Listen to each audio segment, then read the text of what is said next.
ये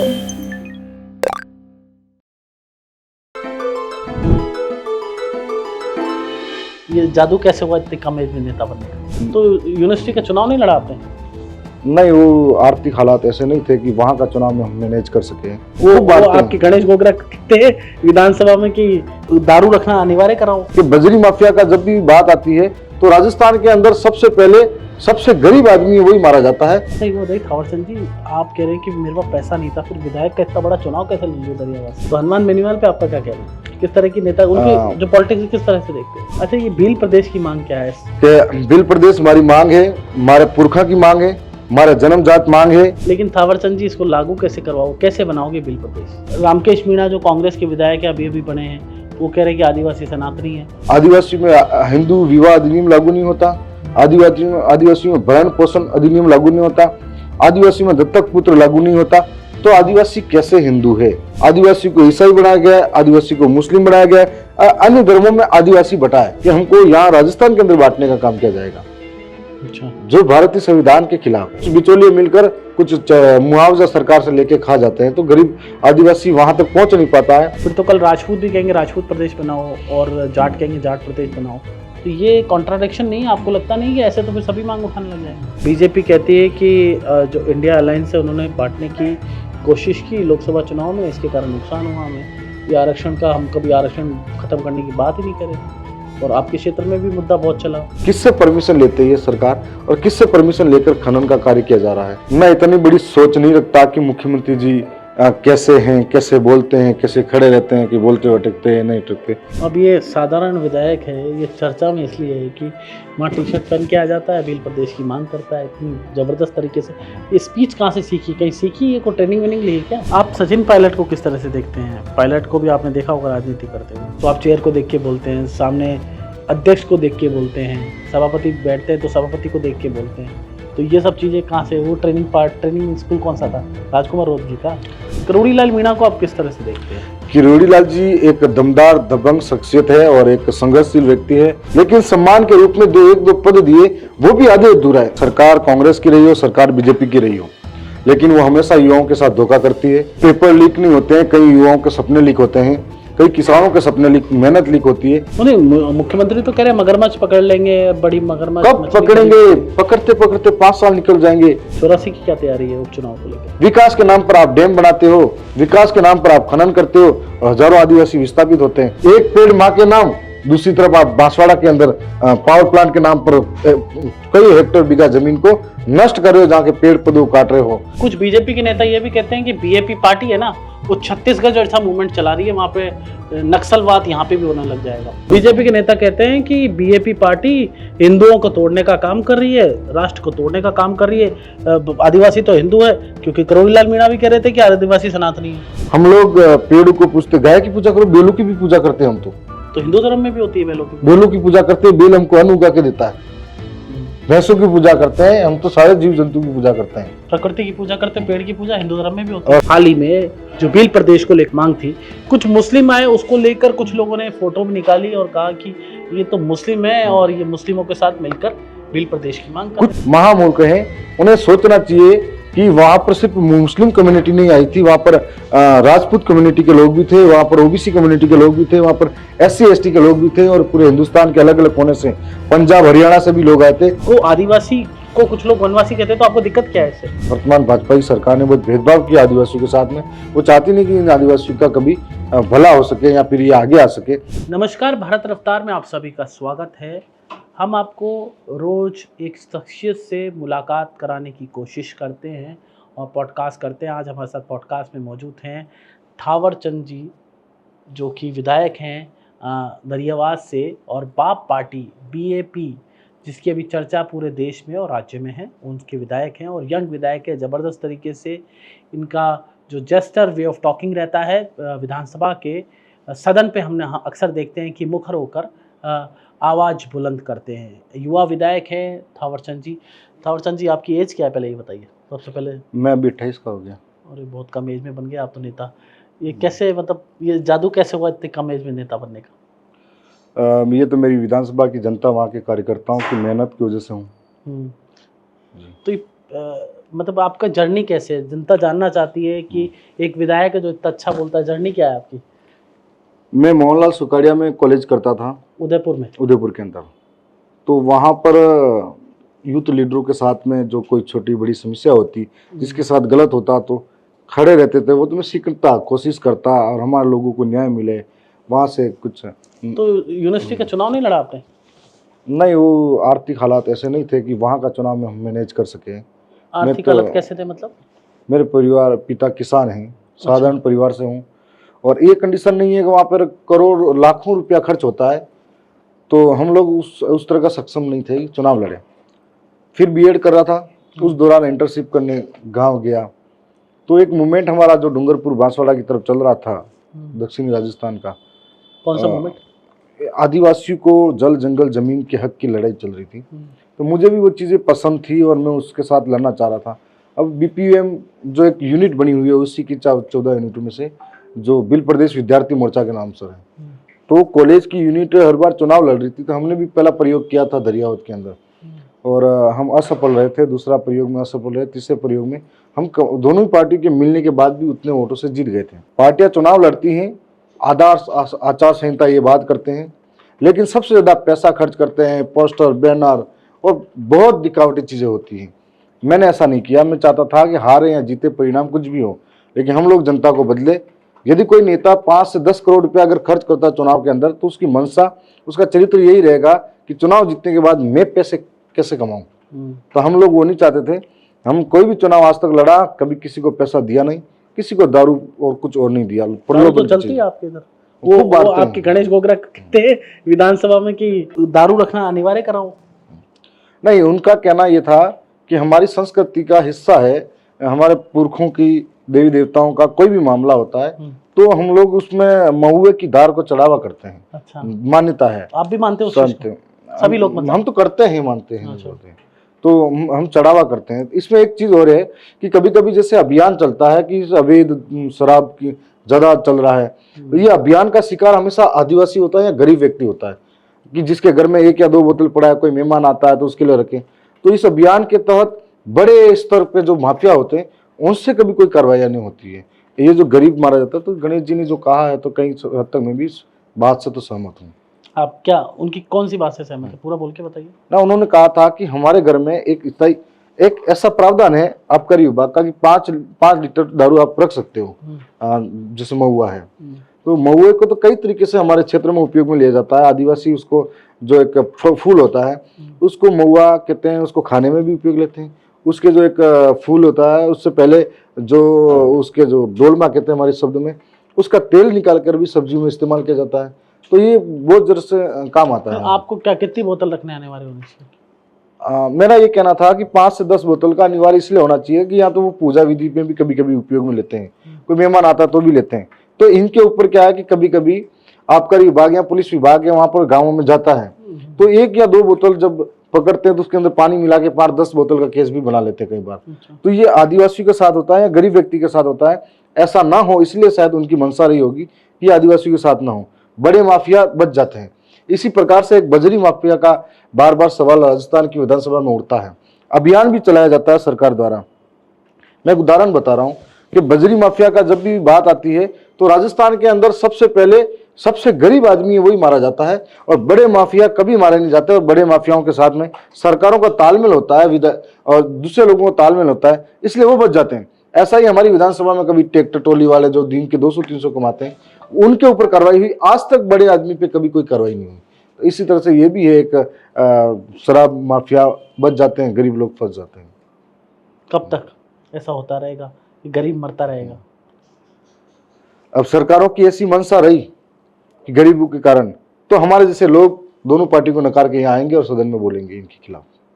अच्छा, ये बताइए थावरचंद जी, आप कह रहे हैं कि मेरे पास पैसा नहीं था, फिर विधायक का इतना बड़ा चुनाव कैसे लड़ लिया दरियावाद से? विधायक का चुनाव वैसे देखा जाए तो दूसरी बार है ना? हाँ, वैसे देखा जाए तो मैं खुद उस चुनाव लड़ना या लड़ने वाला, ये मंशा हमारे कार्यकर्ताओं की और वहाँ की जनता की रहती है।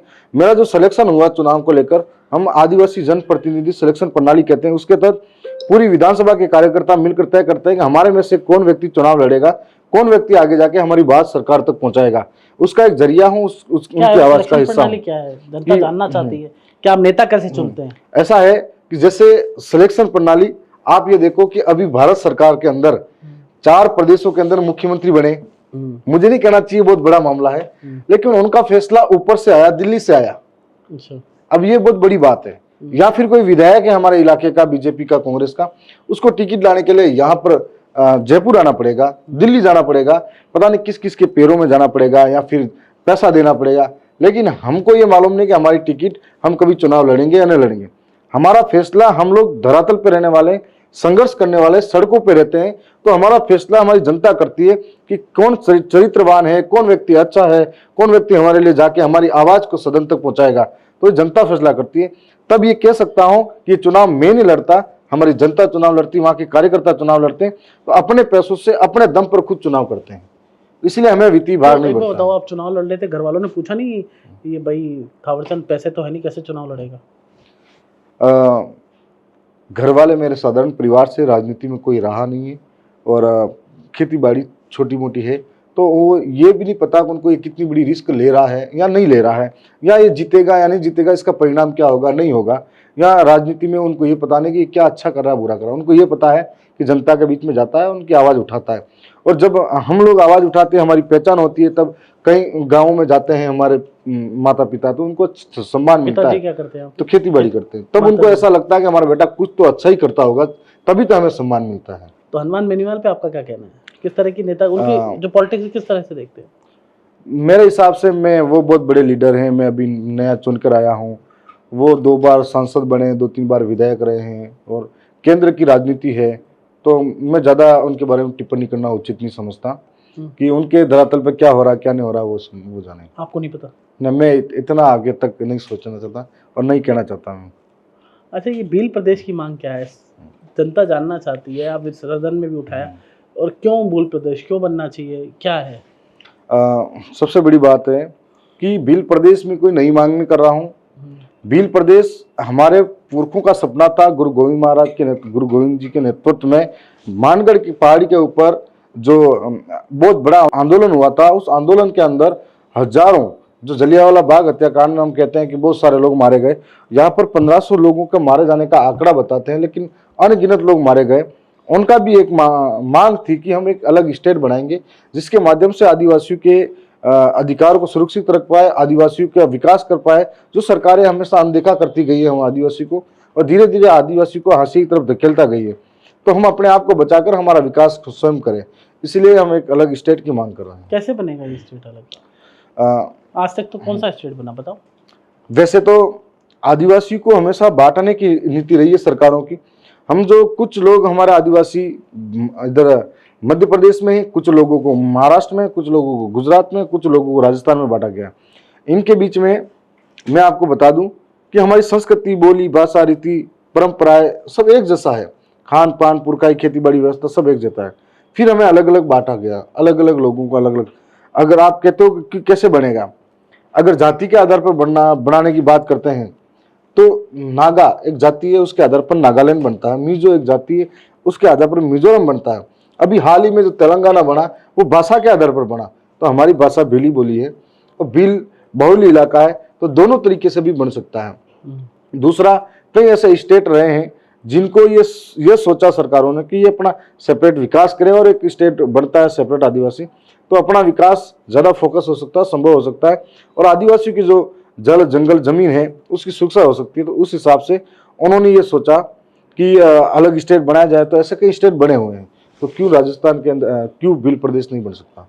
आप एक बार भील प्रदेश आपकी मांग है उसको बोल के बताइए, क्या मांग है? कि भील प्रदेश हमारी मांग है, हमारे पुरखा की मांग है, हमारा जन्मजात मांग है, और भील प्रदेश हमारे अलावा कि हमारे जो पुरखा है उस भील प्रदेश के लिए बलिदान दीदो तो है। तो आज भील प्रदेश की मांग मैं नवी नहीं कर रहा हूँ, ये भील प्रदेश की मांग घनी पुरानी है। ये कह रहे हैं कि भील प्रदेश की मांग बहुत पुरानी है और ये नई मांग नहीं है, लेकिन थावरचंद जी इसको लागू कैसे करवाओ, कैसे बनाओगे भील प्रदेश?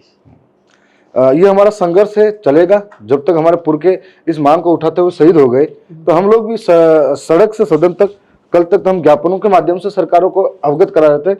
आज जयपुर और दिल्ली, भोपाल, गांधीनगर, ये महाराष्ट्र, मुंबई के अंदर ये अंधी बेरी गूंगी सरकारों के कान के पर्दे यहाँ पे भी खोलेंगे। अच्छा, एक बात बताइए, सब लोग कहते हैं, कुछ विधायक बीजेपी के भी कह चुके हैं कि आदिवासी हिंदू था, हिंदू है और हिंदू रहेगा। मदन दिलावर ऑलरेडी कह चुके हैं, हालांकि उन्होंने एक माफ़ी भी मांगी है। तो और दूसरे विधायक कह रहे हैं कि आदिवासी जो मूल कल्चर है वो गाय की पूजा करता है, प्रकृति की पूजा करता है। एक रामकेश मीणा जो कांग्रेस के विधायक है, अभी अभी बने हैं, वो कह रहे हैं कि आदिवासी सनातनी है। आपका ये जो ये है कि आदिवासी हिंदू है या नहीं, इस पर आपका क्या कहना है? इस पे मैं ज्यादा क्या बताऊं, पूर्व में भी बता चुके आपको। सुप्रीम कोर्ट का भी फैसला हमारे पक्ष में आया हुआ है, और संविधान के अंदर भी हमें बता रखा है कि आदिवासी धर्म पूर्वी है। आदिवासी में हिंदू विवाह अधिनियम लागू नहीं होता। आदिवासी में भरण पोषण अधिनियम लागू नहीं होता। आदिवासी में दत्तक पुत्र लागू नहीं होता। तो आदिवासी कैसे हिंदू है? रही बात सुप्रीम कोर्ट का जजमेंट है कैलाश बनाम महाराष्ट्र समता जजमेंट, इन जजमेंट के अंदर भी बताया गया आदिवासी धर्म पूर्वी है। जब इस देश के अंदर कोई धर्म नहीं था, देश का नाम भारत नहीं था, देश के अंदर कोई संविधान नहीं बना था, उससे पहले का आदिवासी है। तो आदिवासियों को आप जबरन हिंदू भी बनाया गया है, आदिवासी को ईसाई बनाया गया है, आदिवासी को मुस्लिम बनाया गया है, अन्य धर्मों में आदिवासी बटा है। तो जो आदिवासी मुस्लिम बन गए हैं, वो आदिवासी का भी लाभ ले रहा है, मुस्लिम का भी लाभ ले रहा है। ये दोनों चीजें कैसे एक साथ हो सकती है? मतलब एसटी का लाभ भी ले रहा है। हम तो ये कह रहे हैं कि आदिवासी जिन धर्मों में गया, आदिवासी पुनः आदिवासी धर्मों में लौटे। और आज दिल्ली के अंदर भी हमारे जो माननीय सांसद महोदय राजकुमार जी, उन्होंने भी सेपरेट धर्म कोड की मांग वहां कही है। सेपरेट धर्म कोड होना चाहिए आपका जी, अब तक नहीं है? नहीं है। अच्छा, पूर्व में था, जब अंग्रेजों के समय के बाद में 1951 तक धर्म कोड आदिवासियों का था, अलग से सेपरेट था। 1951 से 61 के बाद में इसको बदला गया, अन्य के बाद में इसको बदल कर हिंदू में शामिल किया गया। एक सुप्रीम कोर्ट की 7 जजों की बेंच ने एसटी एससी के विषय में एक फैसला दिया है कि एसटी में भी अलग अलग होने चाहिए और एससी में भी अलग अलग होने चाहिए। इस पर आपका क्या कहना है? सुप्रीम कोर्ट ने इसके माध्यम से एसटी को ही एसटी के अंदर बांटने का काम किया गया है। और दूसरा, उनके अंदर एक चीज और है कि संविधान के अंदर कोई फैसला देना कोर्ट का काम नहीं है। यदि ऐसा कोई है तो संसद के अंदर कानून बनना चाहिए, संसद के अंदर कानून पारित होना चाहिए। इसका मतलब आप है ना, कोर्ट संविधान को चैलेंज कर रही है, इसका ये मतलब हुआ। दूसरी बात, आप हमको ये बांटना चाह रहे हो कि इसमें जो कास्ट है मजबूत है उसको अलग करो। इसमें जैसे राजस्थान के अंदर या तो मीणा को ऊपर रखोगे आप, या फिर भील को ऊपर रखोगे आप, तो ये कैसे संभव होगा? ये तो हम लोगों में आपस में लड़ाने का फैसला आ रहा ना, तो आपस में नफरत फैलाने के लिए, लड़वाने के लिए कर रहे हैं। तो ये कॉलेजियम वाला मामला है, जो जजों वाला, जजों की बेंच वाला मामला, इसका आप विरोध करते हैं? मतलब सीधे जी, हमारे खिलाफ मामला है, हम इसका विरोध करते हैं, हमारे साथ छेड़छाड़ी का मामला है। आपको लगता है कि आपको बांटने की कोशिश की जाए? बिल्कुल बांटने की कोशिश है। ये भी है, कहा गया कि इसके अंदर समझने वाली बात है कि आरक्षण उसको मिलेगा जिसके घर में अगर कोई नौकरी है तो उसको नहीं मिलेगा परमानेंट। तो कोई व्यक्ति ऐसा है जो चपरासी बन रहा है तो उसके परिवार को मिलेगा नहीं, और कोई कलेक्टर बन रहा है उसके परिवार को मिलेगा नहीं। तो असमानता देखो आप, चपरासी और कलेक्टर के बीच में नौकरी दोनों होगी, तो कैसे संभव होगा? तो इसलिए हम ये कहते हैं कि इसके अंदर हमें बांटने का काम किया गया है और ये दोनों आपस में लड़वाने का काम किया गया। इस तरह के फैसले पहले पंजाब सरकार ने 1975 के अंदर लिए, लेकिन वो सफल नहीं हो पाए। इसी प्रकार का 1994 के अंदर, 2004 के अंदर ये महाराष्ट्र सरकार ने भी लिया, सफल नहीं हो पाए। तो ये एक हमारे साथ भी ऐसा ही हो रहा है राजस्थान के अंदर कि हमको यहाँ राजस्थान के अंदर बांटने का काम किया जाएगा, अच्छा, जो भारतीय संविधान के खिलाफ है। वो तो सुप्रीम कोर्ट के जज, पॉलिटिकल पार्टी ने तो बोला ही नहीं है ना, सुप्रीम कोर्ट के जजों ने बोला है। वही कहना चाह रहा था कि हमको इस तरह से बांटना हम स्वीकार नहीं करते। अच्छा, एक आदिवासियों की कोई झड़प हुई थी पुलिस से, क्या मामला था बांसवाड़ा में? 2-4 बांसवाड़ा के अंदर न्यूक्लियर पावर प्लांट बनाए जाने की बात चल रही है।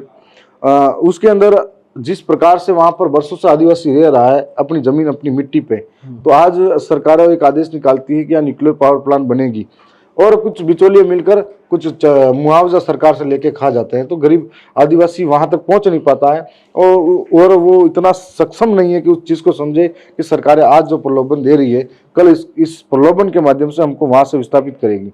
इसी प्रकार का हादसा वहां हुआ। कई हेक्टेयर बीघा जमीन सरकार वहां से छीनना चाहती है न्यूक्लियर पावर प्लांट के नाम से। तो वहां जो आदिवासी रह रहा है उसकी स्थिति क्या है, वो कहाँ जाकर रहेगा, उसको जमीन मिलेगी, उसको आवास मिलेगा, नहीं मिलेगा, उस पर कोई चर्चा नहीं होगी।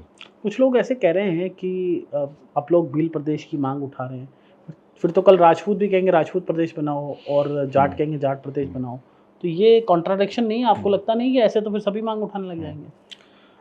नहीं, ऐसा कुछ नहीं। वैसे राजपूतों के आधार पर राजस्थान का नाम पड़ा हुआ है, हमने विरोध नहीं किया।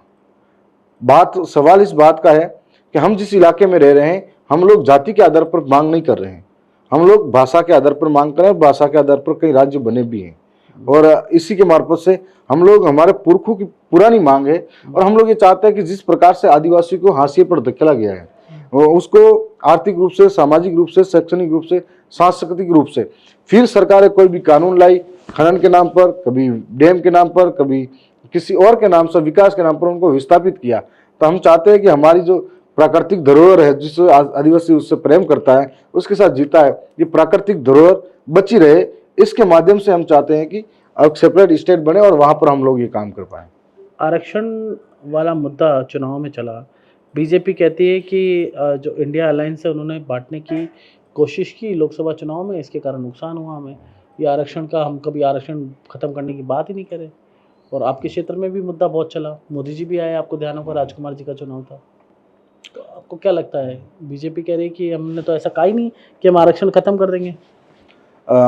मैं सबसे बड़ी बात बताता हूँ कि एक संविदा पे लगाना, प्राइवेटाइजेशन करना, ये क्या आरक्षण को खत्म करना नहीं है? तो कई ऐसी सरकारी संस्थाएं हैं जिनको बेचना क्या आरक्षण खत्म करने का नहीं है? दूसरी बात, आज 5वीं अनुसूची आदिवासी इलाके के अंदर लागू है, संविधान बोल रहा है, लेकिन क्या उसके पालना, मूल रूप से पालना उस 5वीं अनुसूची के इलाकों में हो रही है क्या? नहीं हो रही है। तो दूसरी बात ये आती है, वहाँ पर किससे परमिशन लेते हैं ये सरकार और किससे परमिशन लेकर खनन का कार्य किया जा रहा है, कभी जो विस्थापित हो रहे हैं उनके लिए। तो हम कह सकते हैं कि हमारे साथ अधिकारों के साथ छेड़छाड़ी हो रही है। यदि बहुमत की सरकार है तो संविधान बदल सकती थी, लेकिन आज विपक्ष इतना मजबूत है केंद्र का भी, तो वो आरक्षण या फिर संविधान बदलने की बात नहीं कर पा रही है। आदिवासी सलाहकार परिषद बनी हुई है, अध्यक्ष राज्य के मुख्यमंत्री भजनलाल शर्मा हैं। दरअसल जो भी आदिवासी सलाहकार परिषद होती है, हम अपने दर्शकों को भी जानकारी देते हैं, जो राज्य का मुख्यमंत्री होता है उसका अध्यक्ष होता है।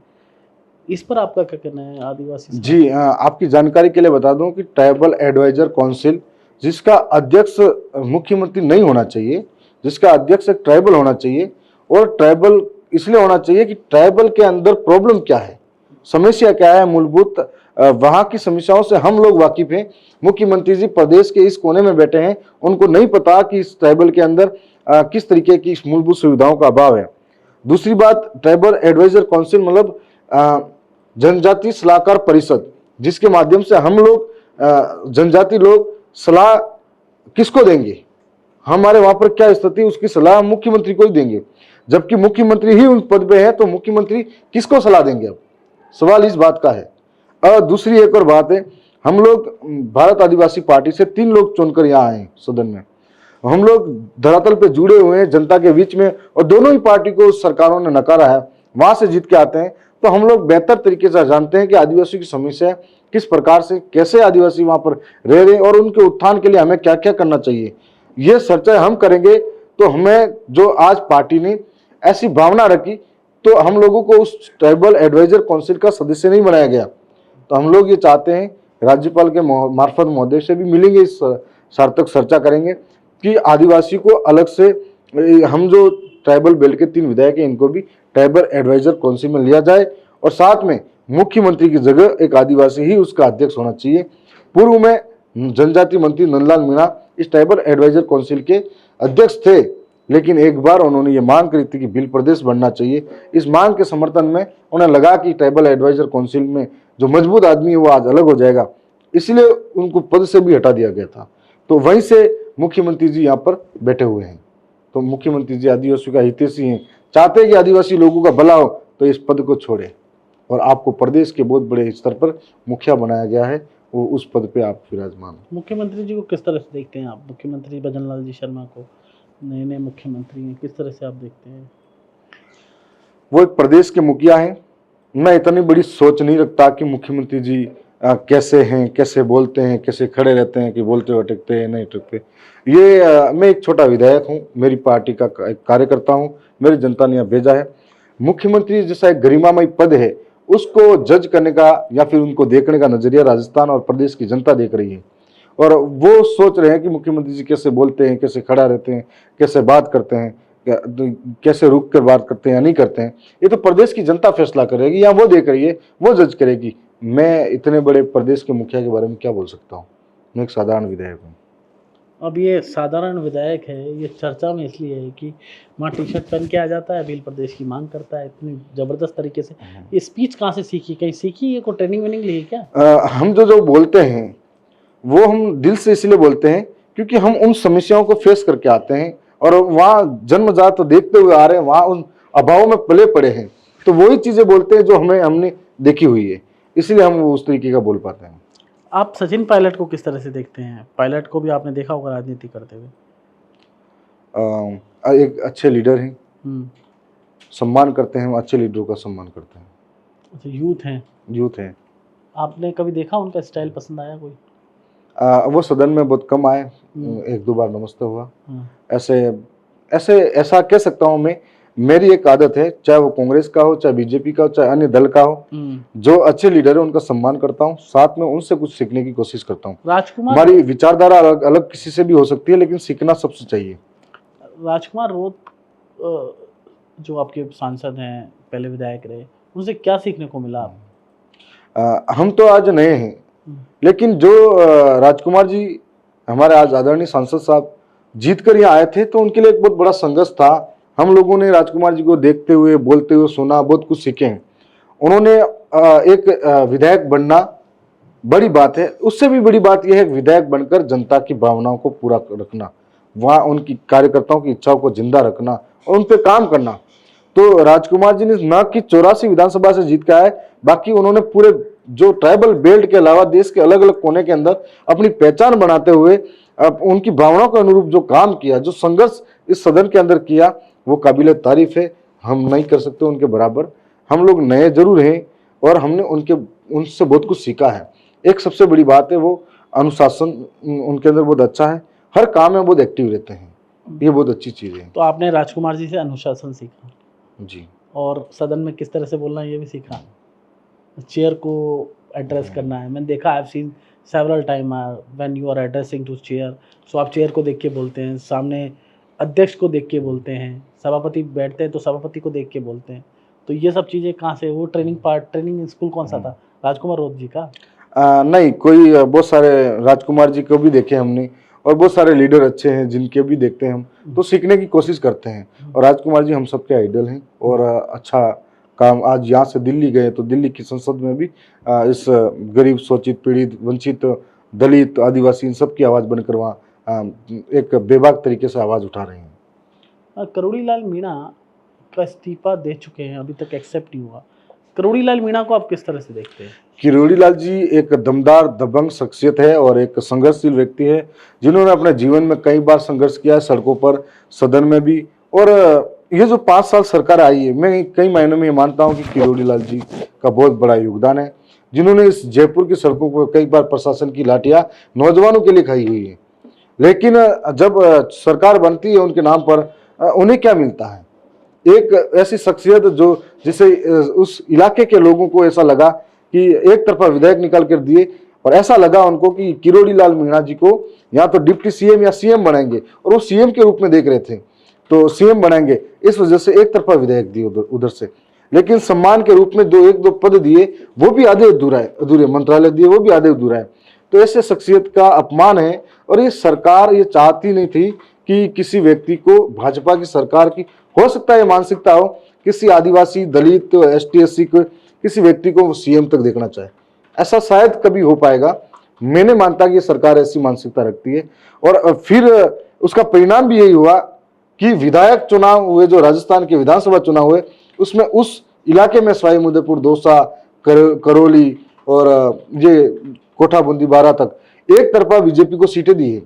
और इस बार लोकसभा चुनाव में एक तरफा हरा दिया, कांग्रेस को दे दी या इंडिया गठबंधन को दे दी। तो आप सोच सकते हो कि जनता इस मूड में थी कि किरोड़ी जी को सीएम बनाएंगे, लेकिन उनके जो संघर्ष थे उसको नकारा, तो आज वो वहां पर ये परिणाम भी मिला। दूसरी चीज, एक पेपर लीक का बड़ा मामला है।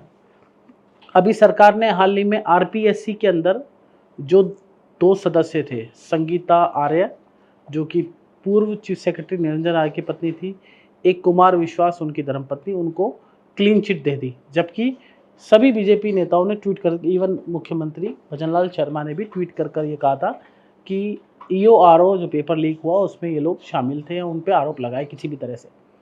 अब क्लीन चिट कर दे दी और अब युवा बड़े रोष में हैं, सोशल मीडिया पे सवाल उठ रहे हैं। अब आपका क्या कहना है? मेरा ये मानना है, सरकार चाहे इधर की आई हो, सरकार उधर की आई हो, सरकार कांग्रेस की रही हो, सरकार बीजेपी की रही हो, लेकिन वो हमेशा युवाओं के साथ धोखा करती है। पेपर लीक नहीं होते हैं, कई युवाओं के सपने लीक होते हैं, कई किसानों के सपने लीक, मेहनत लीक होती है, कई बेरोजगारों की उम्मीदें लीक होती है, और इसके माध्यम से वो सोचते हैं कि सरकारें हमारे लिए बेहतर काम करेंगे। सबसे बड़ी बात यह है कि सरकारें जब बनती है उससे पहले पेपर लीक और तमाम बातों का जिक्र करते हुए सरकारें बन जाती हैं।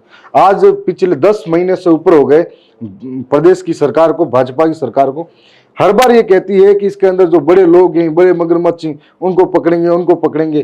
कब पकड़ोगे? 10 महीने हो गए, आपके पास सारा पावर है, आपके पास सारी संस्थाएं हैं, आप छोटे छोटे वो जो जिन लोगों के नाम उस वक्त आ रहे थे पत्रिकाओं में, अखबारों में, वो कहाँ गए?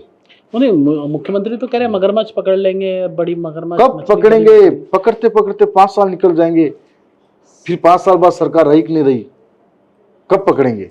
मगरमच्छ पकड़ेंगे। ये सिर्फ के कर और नौजवानों को दिलासा दे रहे हैं। अब बेरोजगार जो सब देख रहा है इन चीजों को, और मैं जब मानता हूं कि ये जो बेरोजगारों के साथ में चोट हो रही है बार बार, इस बार ये बेरोजगार ऐसी सरकारों के खिलाफ मोर्चा खोलेगा। बताइए, वैसे तो आपके लीडर्स जवाब देने चाहिए, लेकिन आप भी जवाब दे सकते हैं, इसमें कोई बड़ी बात नहीं है। 84 की क्या तैयारी है उपचुनाव को लेकर? 84 की सीट पर चुनाव 70,000 वोटों से राजकुमार जी बिना प्रचार करके जीते हैं, और लोकसभा चुनाव के अंदर उनकी वहाँ की जनता ने 68,000 के आसपास फिर वोट दिए थे, और जितने वोटों से राजकुमार जी जीते थे उतने वोट तो अन्य सारे दलों के नहीं आए थे, कांग्रेस बीजेपी के भी।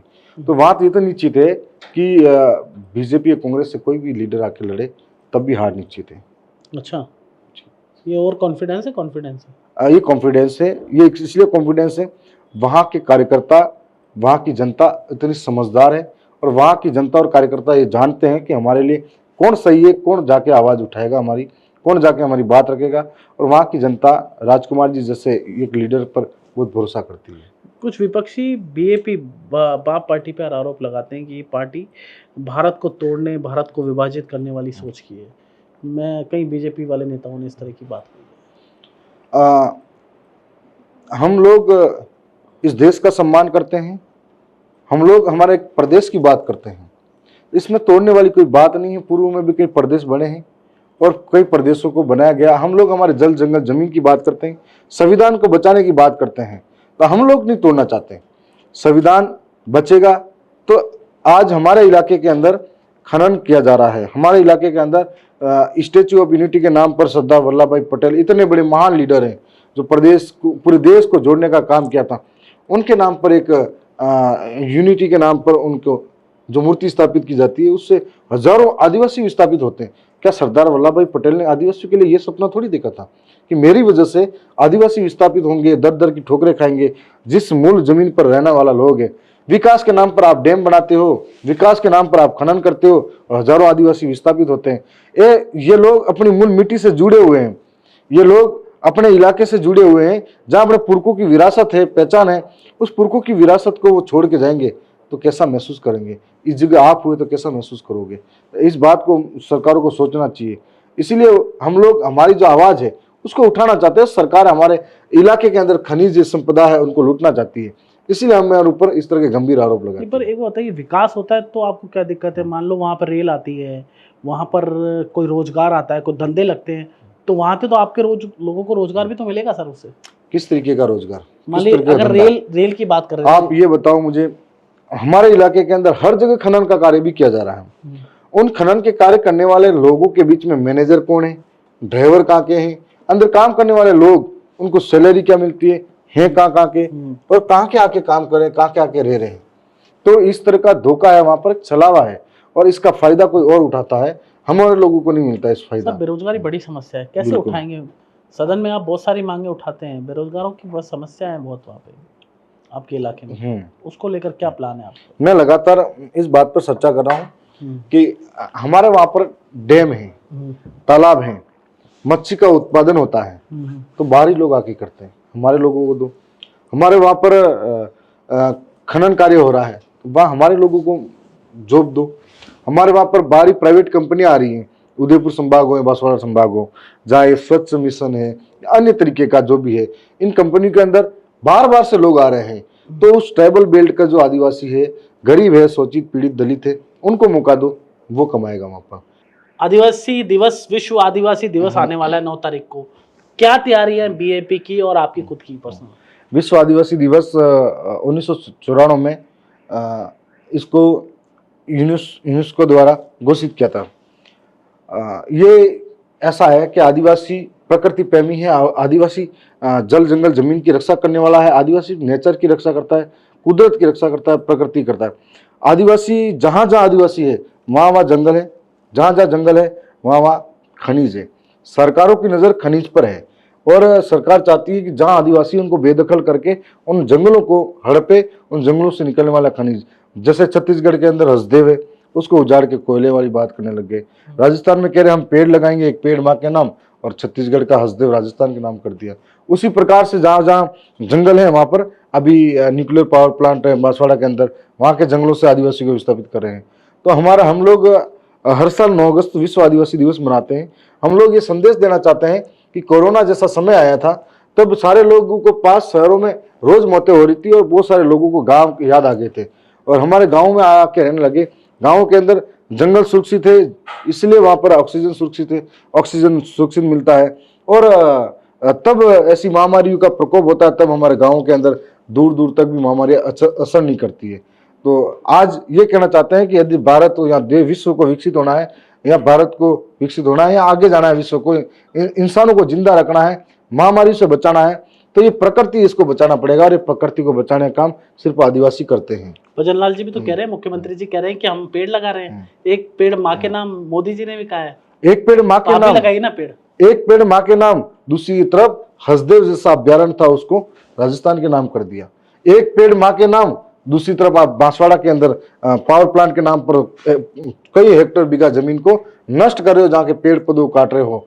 एक पेड़ माँ के नाम के जो गुजरात के अंदर स्टैच्यू ऑफ यूनिटी बनाया है, वहां पे हजारों एकड़ पर जंगलों को नष्ट कर दिया गया। तो आप एक तरफ दिखावा करते हो कि हम इस प्रकृति को बचाएंगे, और दूसरी तरफ जो आदिवासी की विरासत है, वो वहां से आदिवासी को बेदखल करके जंगलों को काटकर, पेड़ों को काटकर हजारों वनों का नुकसान कर रहे हो। तो ये तो सिर्फ दिखावे का काम है कि आप प्रकृति को बचा रहे हो। कुछ बीजेपी के नेता ये भी कहते हैं कि बीएपी पार्टी है ना, वो छत्तीसगढ़ जैसा मूवमेंट चला रही है, वहां पे नक्सलवाद यहाँ पे भी होने लग जाएगा। नक्सलवाद की परिभाषा क्या है? कौन है नक्सलवाद? छत्तीसगढ़ के बस्तर, सरगुजा, उस इलाके में मैं जाके आया हूँ। मैं उसके बाद में जहाँ हसदेव के लिए लोग लड़ रहे हैं, उस जंगल के लिए, उस इलाके में जाके आया हूँ। वहां कई सालों से धरने प्रदर्शन चल रहे हैं, शांतिपूर्ण धरने चल रहे हैं। लोग बता रहे हैं कि 11 साल की मासूम बच्ची को ये कह के मार दिया कि नक्सलवादी है, एक 6 महीने की मासूम बच्ची को मार दिया, और फिर बताया गया कि कई ह्यूमन राइट्स के लोग वहां पहुंचे, कुछ लोग पहुंचे नक्सलवादी के नाम पर। और आपको बता दूं मैं कि 11 साल के बच्ची कोई नक्सलवादी हो सकती है क्या? कुछ लोग हो सकते हैं जिनकी मानसिकता होगी कि हमें जो अधिकार हैं वो कानून से नहीं मिलेंगे, तो हथियारों से लड़ना चाहिए। ऐसा हो सकता है किसी की मानसिकता हो, लेकिन ये गलत बात है कि छत्तीसगढ़ से हम लोग सीख रहे हैं। हम लोग सड़क की आवाज है जो हम सदन तक पहुंचाने का काम कर रहे हैं, और सरकारों को तब लगता है जब सरकारों के हम खिलाफ बोलते हैं, जो सरकारें हमारे साथ अन्याय करती है, हमारी जमीनें छीनती है, हमारा जंगल छीनती है, हमारा अधिकार छीनती है, तब हम जब सामने खड़े होते हैं तब उनको लगता है कि नक्सलवादी है। थावरचंद जी गांधी जी को मानते हैं? गांधी जी को पूरा देश मानता है। तो गांधी जी तो अहिंसा पे चलते थे, फिर हिंसक आंदोलन क्यों होते? तो हिंसक आंदोलन हमने कब किया? हम संविधान के साथ हैं, संवैधानिक तरीके से आंदोलन करते हैं। कई बार लाठी बाटा जंग भी हो जाती है बांसवाड़ा आंदोलन में। जब सरकारें हमारे साथ में शांतिपूर्ण धरने पर बैठे हैं या फिर अपने हक के लिए जब भोले भाले आदिवासी बैठे हुए हो, ऐसे वक्त में आंसू गैस के गोले छोड़े जाते हैं, लाठी मारी जाती है, इसका मतलब उनको क्या कह सकते हैं हम? वो हिंसक नहीं है। तो जो सरकारें जिस तरीके का काम करती है, अब इसमें कोई एक दो ऐसे लोग हो सकते हैं जो गलत कर सकते हैं, सारे लोग ऐसे नहीं होते, सबको हम गलत नहीं ठहरा सकते। और आदिवासी एक शांत प्रिय कौम है जो कभी किसी को नुकसान नहीं पहुंचाती, वो जीवों की, पेड़ पौधों को, उनमें अपना भगवान ढूंढती है। तो किसको कैसे? बीजेपी के नेता कहते हैं कि बीएपी पार्टी हिंदुओं को तोड़ने का काम कर रही है, राष्ट्र को तोड़ने का काम कर रही है। आदिवासी तो हिंदू है, क्योंकि करोड़ीलाल मीणा भी कह रहे थे कि आदिवासी सनातनी है। आपको बता दें कि इसमें मैं ज्यादा चर्चा क्या करूं, सुप्रीम कोर्ट का जजमेंट है। सुप्रीम कोर्ट बोल चुका है, कई लोगों ने कह चुके हैं कि आदिवासियों का अपना धर्म पूर्वी है, इस देश के अंदर कोई धर्म नहीं हुए थे, इस संसार विश्व के अंदर उस टाइम भी आदिवासी था, इस देश का नाम भारत नहीं पड़ा, संविधान नहीं बना तब भी आदिवासी था, और इसके अंदर कोई विचारधारा नहीं बनी। आदिवासी बहुत पुराना है। रही बात कैलाश बनाम महाराज, सुप्रीम कोर्ट का जजमेंट है 5 जनवरी 2011 का, वो जजमेंट कह रहा है कि इस देश का मूल मालिक आदिवासी है। और फिर दूसरी बात, संविधान भारत का कह रहा है कि आदिवासी हिंदू विवाह अधिनियम 1951 उन पर लागू नहीं होता, हिंदू भरण पोषण अधिनियम उन पर लागू नहीं होता, हिंदू दत्तक पुत्र अधिनियम उन पर लागू नहीं होता। तो फिर किस तरीके से आदिवासी? अच्छा, एक बात बताइए थावर चंद जी, आप लोग गाय की पूजा करते हैं? हमने बताया हम प्रकृति पूजते हैं, प्रकृति के अंदर सारी चीजों को पूजते हैं। तो गाय की पूजा तो हिंदू धर्म में भी होती है। हम लोग पेड़ों को पूजते, गाय की पूजा करो, बेलों की भी पूजा करते हैं हम। तो हिंदू धर्म में भी होती है बेलों की पूजा करते हैं। बेल हमको अन्न उगा के देता है। भैंसों की पूजा करते हैं हम, तो सारे जीव जंतु की पूजा करते हैं। प्रकृति की पूजा करते हैं, पेड़ की पूजा हिंदू धर्म में भी होती है। और हमारी कुल गोत्र के अंदर भी एक सांपों की पूजा करते हैं आप? हाँ, सांपों के माध्यम से हमारे पुरखों को सांपों के अंदर देखते हैं। तो ये भी तो हिंदू धर्म में होता है, शिव जी की पूजा होती है। दूसरी चीज, एक चीज बताना चाहूंगा, मेरा एक नेचर है, दूसरे का सबका अपना अपना हो सकता है, कि सभी लोगों की अपनी अपनी एक आस्था होती है। मैं किसी की आस्था को ठेस पहुंचाने का काम नहीं करता। रही बात, मेरी विधानसभा के अंदर कई विचारधारा के लोग रहते हैं, मैं सबका सम्मान करता हूँ। यदि कोई कहता है कि यहाँ पर माथा टेकना है, ये हमारी आस्था का सवाल है, उनकी खुशी के लिए वहां पर भी माथा टेकता हूँ। अच्छा, आप मूर्ति पूजा में बिलीव करते हैं? ये अलग बात है कि मैं किस विचारधारा को मानता हूँ। मेरी विधानसभा में कई तरह की विचारधारा के लोग हैं, कई बार कई मंदिरों पे भी माथा टेका, कई बार उनकी आस्था जहाँ जुड़ी है। मस्जिदों में भी जाते हैं? हाँ, मस्जिदों में गया नहीं हूँ, लेकिन कुछ लोग, हमारे विधानसभा के लोगों की आस्था है, उन्होंने कोई मन्नत रखी तो मैं वहां पर भी फूल माला चढ़ाने जरूर जाऊंगा। अच्छा, इसमें कोई आपत्ति चर्च में? चर्च में मैं कभी गया नहीं हूँ। मस्जिद में भी नहीं गया, चर्च में भी नहीं गया? नहीं गया हूँ मैं। अच्छा, कुछ लोगों ने ये बोला, मैं थावर चंद जी आपसे स्पष्ट पूछ रहा हूँ, जो आपका मानगढ़ में जो आंदोलन था, इतनी बड़ी संख्या में लोग जुटे अभी हाल ही में, जो भील प्रदेश को लेकर मांग थी, कुछ मुस्लिम आए, उसको लेकर कुछ लोगों ने फोटो भी निकाली और कहा कि ये तो मुस्लिम है और ये मुस्लिमों के साथ मिलकर भील प्रदेश की मांग कर कुछ लोगों ने नहीं, कुछ गिने चुने लोगों ने निकाला होगा। वो महामूर्ख है, महामूर्ख है। उन्हें सोचना चाहिए कि वहां पर सिर्फ मुस्लिम कम्युनिटी नहीं आई थी, वहां पर राजपूत कम्युनिटी के लोग भी थे, वहां पर ओबीसी कम्युनिटी के लोग भी थे, वहां पर SC ST के लोग भी थे, और पूरे हिंदुस्तान के अलग अलग कोने से, पंजाब हरियाणा से भी लोग आए थे हमारे समर्थन करने के लिए, हमारे सहयोग के लिए। मुस्लिम कैसे आए थे? तो मुस्लिम कम्युनिटी के लोग, जब ये आपने पूछा नहीं कि राजपूत कैसे आए, आपने कि ओबीसी के लोग कैसे आए, ये नहीं पूछा SC के लोग कैसे आए। मैं नहीं पूछ रहा, मैं तो नहीं, अब ये मैं आपको बता रहा हूं, उन लोगों ने ये नहीं पूछा कि ये लोग कैसे आए। जब ओबीसी और जनरल के लोग भी तो समर्थन कर रहे हैं, तो माइनॉरिटी क्यों समर्थन नहीं कर सकता है? वो क्यों भील प्रदेश के अंदर नहीं रह सकता है? कुछ लोगों को सिर्फ मुस्लिम के नाम पर राजनीति आती है और राजनीति करना चाहते हैं। हम लोग ST SC माइनॉरिटी और जो प्रकृति के अंदर विश्वास रखने वाला जनरल समाज से भी है, वो जो इस जीव प्रेमी में विश्वास रखता है, उन सबको हम साथ में लेकर चलते हैं। आपको आदिवासी को कुछ लोग वनवासी कहते हैं, तो आपको दिक्कत क्या है इससे? एक बात बताओ, वनवासी और आदिवासी में फर्क क्या है? वन का मतलब जंगल होता है, और जंगल के अंदर शेर भी रहता है, गिद्दड़ भी रहता है, और सारे जंगली जानवर भी रहते हैं, और इंसान भी रहता है। इसका मतलब आप वनवासी कह रहे हो कि वो वनवासी का मतलब वन के अंदर कौन सा जीव है? आदि इंसान है या जानवर है? आदि मानव भी तो रहते थे पहले, आदि मानव भी रहते थे।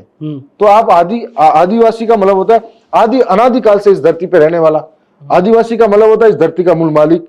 तो जब आदिवासी सरकारें कहने लग जाएगी तब सरकार को पता लग जाएगा कि असली मालिक आदिवासी ये है। अच्छा थावरचंद जी, आपके क्षेत्र की जो आपका विधानसभा है दरियाबाद, उसकी समस्याएं क्या है और आपने अपनी जनता के लिए अब तक क्या क्या किया है? हमारे सिर्फ दरियाबाद विधानसभा नहीं, जो ट्राइबल बेल्ट है उसके अंदर स्कूलों की हालत जर्जर है। आज दिन में रोज मेरे पास 10 फोटो आते होंगे। स्कूलों की हालत ऐसा है कि कोई बच्चा कोई माँ बाप उसके बच्चों को स्कूल में रखने जाते होंगे तो दिल पे हाथ रखकर कलेजे पे टुकड़े को उस विद्यालय के अंदर छोड़ के आते होंगे। ये छत है जो कभी भी नीचे आ सकती है। ऐसे इलाके हैं जहाँ पर पानी टपक रहा है, ऐसे इलाके हैं जहाँ पर स्कूल के नीचे पेड़ों के नीचे पढ़ा रहे हैं। साथ में स्वास्थ्य की बात करें तो विभागों के अंदर मशीनें नहीं हैं, स्वास्थ्य विभाग के अंदर डॉक्टर की पूर्ति नहीं है। सड़कों की बात करते हैं, ऐसे ऐसे इलाके जो आज़ादी के बाद आज तक सड़क नहीं बनी है। ऐसा स्कूलों के अंदर 80% व्याख्याताओं के पद खाली है। स्कूलों के अंदर टीचर नहीं है, कौन पढ़ाएगा, क्या स्थिति है। तो रोजगार के नाम पर सारे आदिवासी पलायन बाहर करते हैं। तो इन स्थिति पे कभी कोई ध्यान नहीं दिया गया और शायद सरकारें को सोचना चाहिए। हम लोग प्रयास कर रहे हैं कि हमें जो बजट हमारे पास रहता है उसके माध्यम से स्कूलों की स्थिति को बेहतर करें, एक एक चीज़ को बेहतर करने की कोशिश करें। लेकिन फिर भी इस बार जो बजट भी हमें दिया है उसमें पूर्ण रूप से वर्तमान भाजपा की सरकार ने बहुत भेदभाव किया आदिवासियों के साथ में। वो चाहती नहीं कि इन आदिवासियों का कभी भला हो सके या फिर ये आगे आ सके या ये शिक्षित बनकर पढ़े लिखे बनकर आगे आ सके। वो चाहते नहीं है कि यहाँ पर रोजगार उपलब्ध हो, वो चाहते नहीं कि लोग पढ़े लिखे और समझदार बने। इसलिए हमारे बेल्ट के अंदर न के बराबर हमको मिला है और शायद उन्होंने इस तरह का पक्षपात किया कि बीजेपी के अलावा किसी भी विधायक को कुछ नसीब नहीं हुआ। तो डरे हुए हैं आपसे बीएपी से बीजेपी वाले, आपको लगता है? अब ये तो मैं कैसे कह सकता हूँ डरे हुए नहीं है। हम लोग ये डराने के लिए नहीं आए, हम लोग हमारे अधिकारों को यहाँ पे बताने के लिए आए हैं। हम लोग किसी पार्टी को डराना धमकाना ऐसा जहन में नहीं रखते। हम लोग ये विश्वास रखते हैं कि हमारे क्षेत्र की जनता ने ये सोच के हमें भेजा है कि हमारी मूलभूत सुविधाएं, हमारे इलाके की जो आवाज़ है वह सदन तक जाए और हम एक प्रयास यही कर रहे हैं कि हमारे वहाँ क्षेत्र के जो मूल मुद्दे हैं यहाँ तक पहुँचा पाए। बीएपी का मेगा प्लान क्या है? क्या पूर्वी राजस्थान तक भी आएंगे अब आप? अगर हमारे विचारों को यहाँ के लोग समझते हैं तो वो हमारे से जुड़ना चाहेंगे तो हम सबको जोड़ेंगे। अभी जुड़ रहे हैं कुछ लोग, यहाँ भी जुड़ेंगे, देश के अंदर भी जुड़ेंगे। तो ये थे थावरचंद जी जिन्होंने खास बातचीत की, जिनका साफ तौर पे कहना था कि देश भर में लोग हमसे जुड़ रहे हैं और जल जंगल जमीन को लेकर आदिवासी लड़ाई लड़ता है। हम लड़ाई लड़ रहे हैं और भील प्रदेश की मांग लगातार उठा रहे हैं और विश्व आदिवासी दिवस पर भी ये भील प्रदेश को लेकर बड़ा कार्यक्रम करने वाले हैं। वहाँ भील प्रदेश की मांग उठेगी और 9 तारीख को विश्व आदिवासी दिवस है। थावरचंद जी ने अपने जीवन का सिनेरियो बताया, किस तरह से छात्र राजनीति करना चाहिए, लेकिन आर्थिक स्थिति इतनी मजबूत नहीं थी, बेहतर नहीं थी, लिहाजा उनको एक मौका मिला, सरपंच का चुनाव लड़ा और जनता ने लड़ाया। फिर वापस जनता ने ही, क्योंकि इनके अंदर जो पद्धति है इस बीएपी पार्टी की और इनकी ट्राइबल लोगों की चुनाव करने की, नेता का चुनाव करने की, वो डिफरेंट तरह की है जो आम राजनीतिक दलों में नहीं देखी जाती। ऐसा इन्होंने बताया कि यहाँ पर हम जनता ही लीडर बनाती है और जनता ही चुनाव लड़ाती है। मेरे पिता किसान थे और मेरे घर वाले इस खेती से जुड़े व्यवसाय से थे, आर्थिक रूप से इतना संपन्न नहीं था, लेकिन अब विधायक बना हूं और जनता की समस्या उठाऊंगा। इन्होंने बताया कि इनके क्षेत्र में क्या क्या समस्याएं, किस तरह से इन्होंने क्षेत्र की समस्याओं को उठाया। कुछ विद्यालय हैं बिल्कुल जीर्ण शीर्ण अवस्था में है और कुछ चिकित्सालय ऐसे हैं जहां पर डॉक्टर्स नहीं है और कई समस्याएं। बहरहाल इनसे बात करते रहेंगे, नियमित आप हमसे जुड़े रहिए।